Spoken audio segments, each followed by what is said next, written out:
eso le agradezco mucho al doctor Benjamín Martínez López. Él es investigador del Instituto de Ciencias de la Atmósfera de nuestra muy querida y respetada Universidad Nacional Autónoma de México, para que nos ayude a entender qué fue lo que sucedió. Primera pregunta, doctor, muchas gracias. ¿Están ustedes los científicos sorprendidos? Buenas noches, gracias por estar aquí. Buenas noches. Pues mire usted, sorprendidos sí y no. O sea, sí, porque fue un evento que se intensificó muy rápido. O sea, una tormenta que pasa de tormenta tropical a huracán 5 en unas cuantas horas, pues es algo que realmente raras veces se ve. Ya el huracán Patricia en el Pacífico también en el 2015 se intensificó muy rápido. De hecho, se alcanzaron velocidades todavía un poquito más altas, pero a mi entender, a reserva de que lo cheque bien, llegó a velocidades muy altas en menos tiempo. Entonces digamos que su velocidad o su aceleración fue un poco mayor. Por un lado eso, por otro lado nosotros sabíamos que los océanos están muy calientes. De hecho la NOAA modificó su estimación de huracanes en el Atlántico. Perdón, ¿qué es la NOAA, doctor?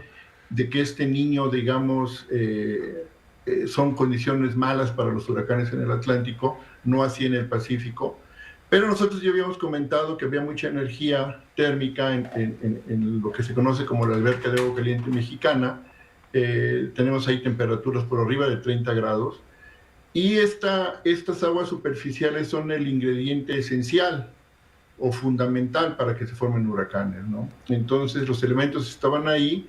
Desgraciadamente, además de esas aguas superficiales calientes, hace falta algo que se conoce como la condición inicial. O sea, tenemos que conocer el estado en un cierto tiempo. Vaya, imagínense que 24 horas antes de que entró el huracán Acapulco serían las 0 horas digamos, el día 23 para amanecer 24. Y entonces, si hubiéramos tenido esa condición inicial que implica conocer cómo está la temperatura en la atmósfera, cómo están los vientos, cómo están las presiones en superficie, cómo está la temperatura del mar, si hubiéramos tenido esa información y con esa información alimentamos a los modelos, probablemente lo hubieran dado bien, porque resulta que ningún modelo en el mundo fue capaz de prever o de predecir que esta tormenta tropical se iba a intensificar a huracán categoría 5. O sea, todos fallaron. Entonces, realmente, a reserva de ver esto bien, ya digamos a todo lo pasado, fue un error de condición inicial porque no conocíamos ese estado de la atmósfera, ¿no? Entonces, ese fue el gran problema. Fue una aceleración inesperada, pues, la que ocurre. Aquí viene una pregunta que haría hasta un niño. ¿Esto es consecuencia, doctor, del calentamiento global? Pues por un lado el calentamiento global pone su parte en el sentido de que las temperaturas de los océanos se están incrementando, pero también hay una parte de variabilidad natural, ¿no? O sea, digamos, esa alberca de agua caliente va a mostrar años por arriba, años, digamos, más cálidos, años un poquito menos, pero si las dos partes suman, en este caso la variabilidad natural, más la señal del calentamiento climático, o sea, del calentamiento global del planeta que está afectando el clima, entonces tenemos ahí, digamos, dos cosas que suman y entonces se da, digamos, el elemento fundamental que es temperaturas muy altas, pero además también la atmósfera contribuye, ¿no? Porque dependiendo de cómo estén los sistemas de vientos, puede ser que usted tenga temperaturas en el mar muy altas, pero los vientos tienen cortes, es decir, en un cierto nivel el viento va, digamos, al norte y en otro nivel un poquito más abajo va al sur.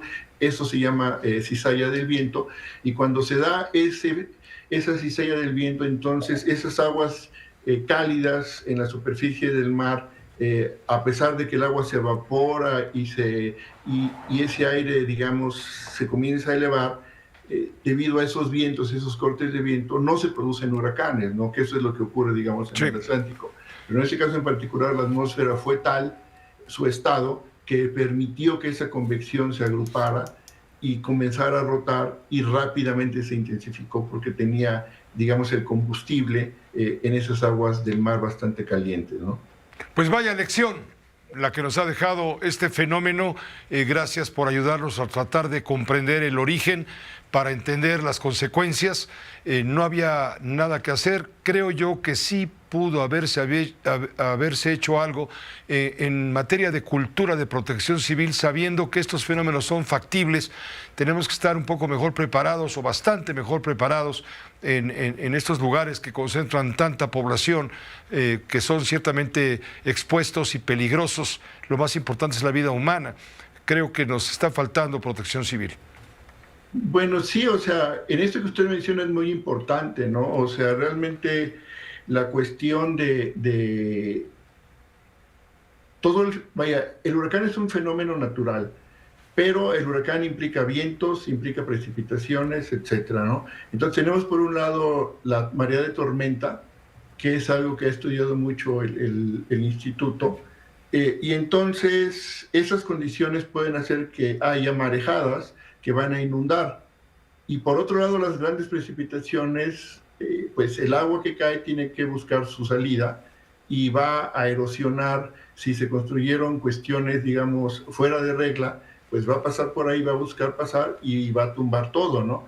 Entonces, realmente aquí el punto es dónde están los asentamientos humanos, ¿no? O sea, realmente fue algo que ya se vio hace algunos años. Usted recordará cuando el 15 y 16 de septiembre hubo ahí dos huracanes, uno del lado del Pacífico y otro del lado del Atlántico, que realmente ocasionó pérdidas bastante fuertes, ¿no? Entonces, muchas veces los asentamientos humanos están donde no deben de estar.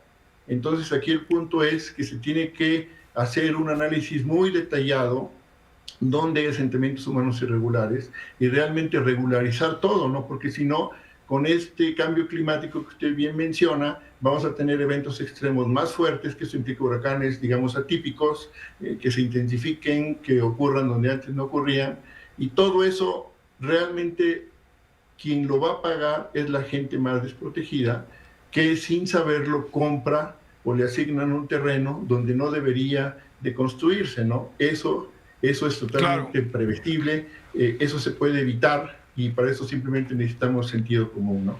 Sin duda, la madre naturaleza, por supuesto, es implacable, pero la madre naturaleza muchas veces cuenta con la ayuda de la mano del hombre. Así es, con la mala ayuda de la mano del hombre, diría yo, ¿no? Gracias, doctor. Como siempre, es un gusto saludarlo.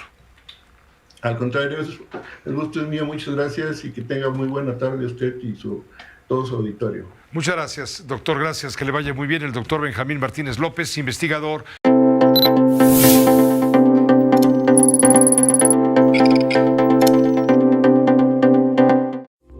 Esta fue una producción de Grupo Fórmula. Encuentra más contenido como este en radioformula.mx.